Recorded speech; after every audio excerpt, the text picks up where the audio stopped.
Let me talk about the very first bubble that I ever experienced and what it felt like and how I became the bubble chaser for a little bit. You guys ever seen that movie Twister? This was a great idea.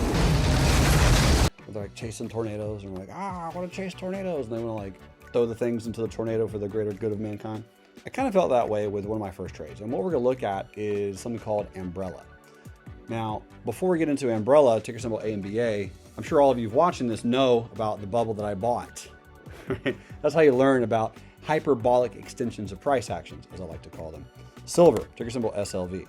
So my very first one was silver. I actually owned the unofficial Guinness World Book of Records for buying silver at its highest price ever, which was $48.35 on ticker symbol SLV. Guess who bought it $48.35?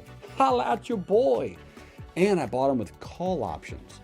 Hundreds of thousands of dollars of them that expired worthless in a few weeks. I know how to party. So silver, I lose tons of money, learn a bunch of lessons. The next bubble that I felt was a bubble was AMBA. And it doesn't look like it at the time, but I'm gonna zoom in on a monthly chart and I'm gonna turn this guy on and it's just gonna be like this straight up move. Then we're gonna go to a weekly chart and really just emphasize how this looked at the time. So this was 2015. And I distinctly remember getting a phone call from a woman named Karen. And she said, hey, Jeremy, I have a bunch of shares of AMBA. What should I do? And it was the very, very first time that I had zero doubt at all, extreme confidence in answering someone else's question about a particular stock.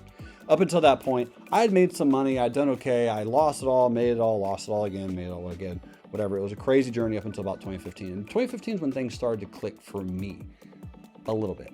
I was definitely slower learninger than most people, but it's because I lost a bunch of money. When you lose a bunch of money, it's hard to kind of pull out of that. 2015 is when things really started slamming on all cylinders for me. It's also about a year after I launched real life trading. I started real life trading in 2014, November 5th. So 2015, I'm feeling good. Everything's great. She asked me about Ambrella. And I told her, sell everything, buy as many puts as you can. It's about to drop harder than you've ever seen in your life. I'm going to turn some candlesticks on. And that was right here, June 15th, right there. And you might say, well, how do you remember that? I'm going to show you in just a second. But Ambrella, huge run up, massive drop, perfect double top, incredible collapse, drops about 70%. Yeah, 71% from 125 to 41.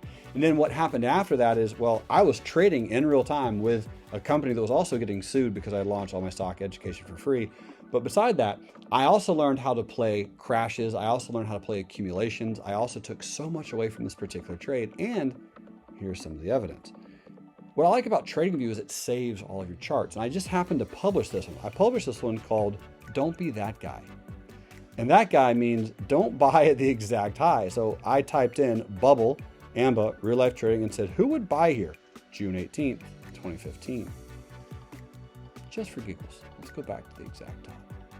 The exact top when I published this was June 18, 2015. It's good when you're good.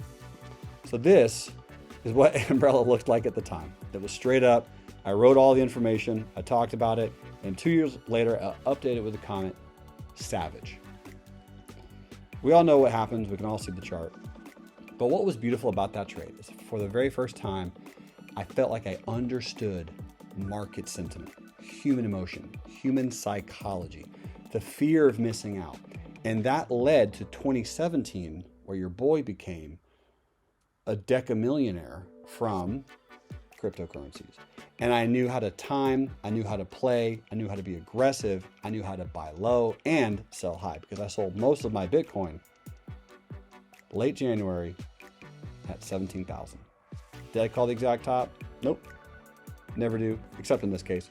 But I was able to rebuy a lot of Bitcoin again at 6,000 later that same year. Buy low, sell high, study bubbles, AKA hyperbolic extensions of price action. Learn these because they're going to happen again and again and again. In fact, every 2 or 3 years, one of these happens on different stocks in different sectors, and you can make ridiculous money once you learn how to trade them.